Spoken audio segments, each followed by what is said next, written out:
માનવામાં આવ્યું છે. આપશ્રીના ચરિત્રનું અવલોકન કરતા સમજાય છે કે આપને જે યશ ધર્મનું પ્રગટ સ્વરૂપ માનવામાં આવ્યા છે એ બિલકુલ યોગ્ય છે, યથાર્થ છે.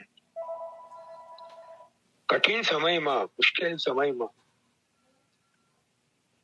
એ સમયની સાર્વભૌમ રાજ્ય સત્તાનો વિરોધ વોરીને દ્રઢતાપૂર્વક સંપ્રદાયની રક્ષાનું મહત્ કાર્ય આપના નેતૃત્વમાં સંપન્ન થયું છે. અને એટલે જ આપને માલા તિલક રક્ષણહાર તરીકે ઓળખવામાં આવે છે.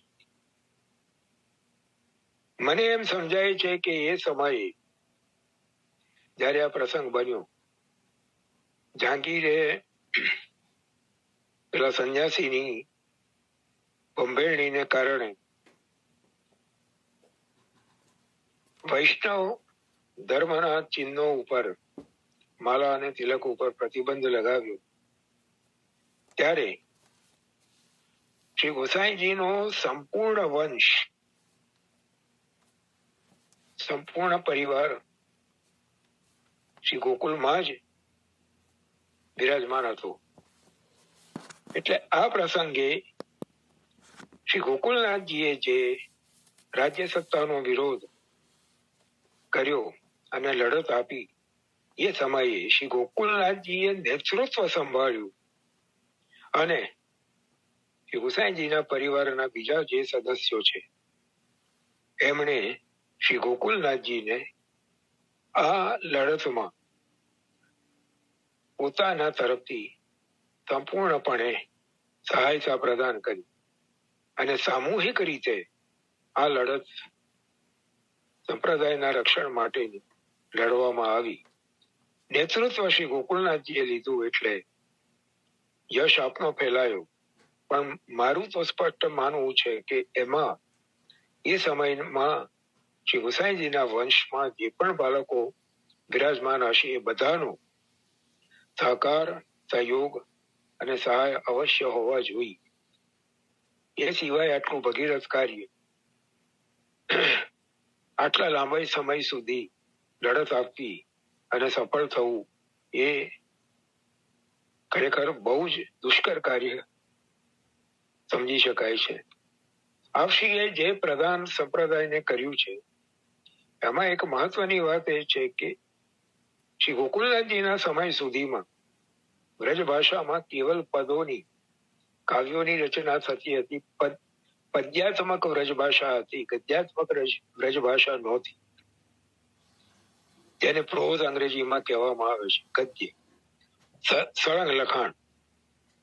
એ વાર્તા સાહિત્ય, બેઠક ચરિત્ર, ગરુ વાર્તા, નિજ વાર્તા, આ બધાના દ્વારા શ્રી ગોકુલનાથજીના સમયથી વ્રજભાષામાં ગદ્ય લેખનનો આરંભ થયો. એનું શ્રેય અવશ્ય શ્રી ગોકુલનાથજીને જાય છે. એ ઉપરાંત શ્રી ગોવર્ધન ધરણની સેવામાં પણ આપે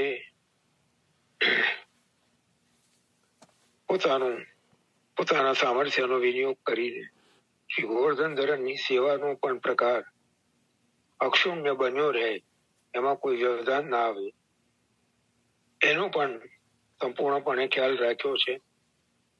કારણ એ સમય ભૂતલ ઉપર સૌથી લાંબો સમય બિરાજનાર શ્રી ગોસાઈજીના 7 બાળકોમાં કેવળ શ્રી ગોકુલનાથજી છે.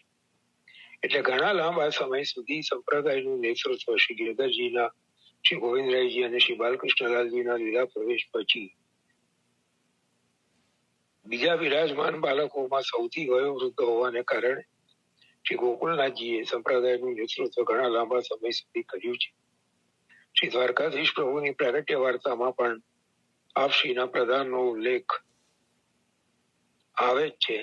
એટલે એ રીતે શ્રી ગોકુલનાથજીનું ચરિત્ર આપણા માટે એ રીતે પ્રેરણાદાયી છે કે સંપ્રદાય ઉપર, સંપ્રદાયના સિદ્ધાંતો પર, સંપ્રદાયના સ્વરૂપ ઉપર જ્યારે કોઈ આક્રમણ થાય ત્યારે નિષ્ક્રિય ન બેસી રહેતા, શ્રી મહાપ્રભુજીને વિનંતી કરી શ્રી મહાપ્રભુજીથી મળેલા સામર્થ્ય દ્વારા એનો સામનો અવશ્ય કરવો જોઈએ.